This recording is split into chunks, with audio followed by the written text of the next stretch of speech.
Good afternoon everyone. আজি মই বনাম কচুৰ থুৰ পাতত দিয়া তাৰ কাৰণে মই পাতকেইখন প্ৰথমতে অলপ হেকি লেৰেলাই লৈছো তাৰ পিছত এয়া কচুৰ থুৰ দিলো এয়া দিছো মধুসোলন টেঙা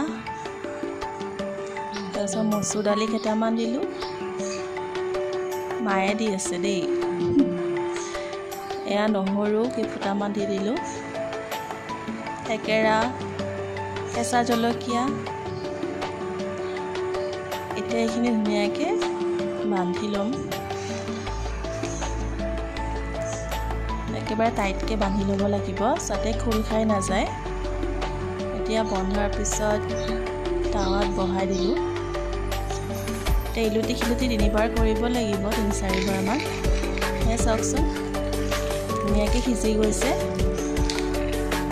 এতিয়া মই এইখিনিত অকমান নিমখ দিব লাগিব নিমখ মিঠাতেল এনেকৈ দি এইখিনি ধুনীয়াকৈ সানিব লাগিব হাতে দিয়ে সানিছোঁ বাৰু আপোনালোকে ইচ্ছা কৰিলে চামুচ দি সানিব কিন্তু সানিব পাৰে কিন্তু হাতেদি সানাৰ সোৱাদটো বেলেগ চাওকচোন দেখি লোভ লাগিছেনে বাৰু মই কিন্তু খাই খুব ভাল পাওঁ দেই